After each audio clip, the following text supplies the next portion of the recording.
Let go of that, girl. Your father died believing in singing and left us here in this desert. Do you want the same fate as his? I respect your hard work and everything we've been through, Mom, but I wasn't born for this heavy labor. My path is different, and you know it. If I don't go now, I'll spend the rest of my life bitter, knowing I never even tried. You're stubborn, just like him. He also used to say music would take us out of the dust, and the only thing that remained was this blue guitar and the memories. Let me try, Mom.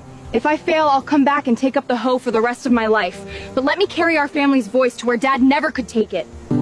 Just be prepared, my daughter. The world out there has no patience like I do. If you're going, then go. And be the best of the best, so no one ever calls us backwoods again. I was saving this for the roof, but you need it more. Take it, daughter. It's not much, but it will get you there. Go with God, my girl. And don't forget who loves you. I'll be back soon, Mom.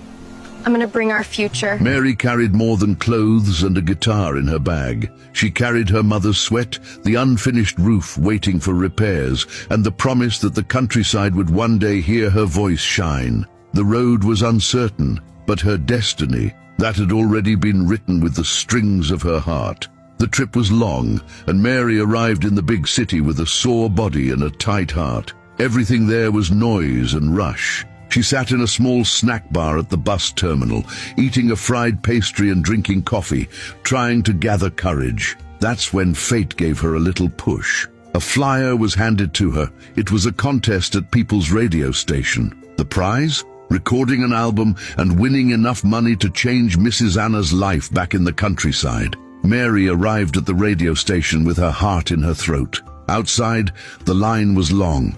There were people from all kinds of backgrounds, wearing expensive clothes and carrying shining instruments. The security guard looked her up and down, but she didn't lower her head. She signed her name with trembling hands, but a determined soul. Inside, in the narrow hallway, the atmosphere was competitive. Mary sat in a corner holding her guitar. The other contestants whispered, judging her simple appearance. The dust of the countryside still on her shoes. Nervousness hit hard. The fear of not being good enough almost made her stand up and leave. But then she closed her eyes for a moment. She remembered her mother's smile, the smell of coffee back at home, and the promise she made before leaving, and then courage returned like thunder in her chest. When they called her name, the world went silent.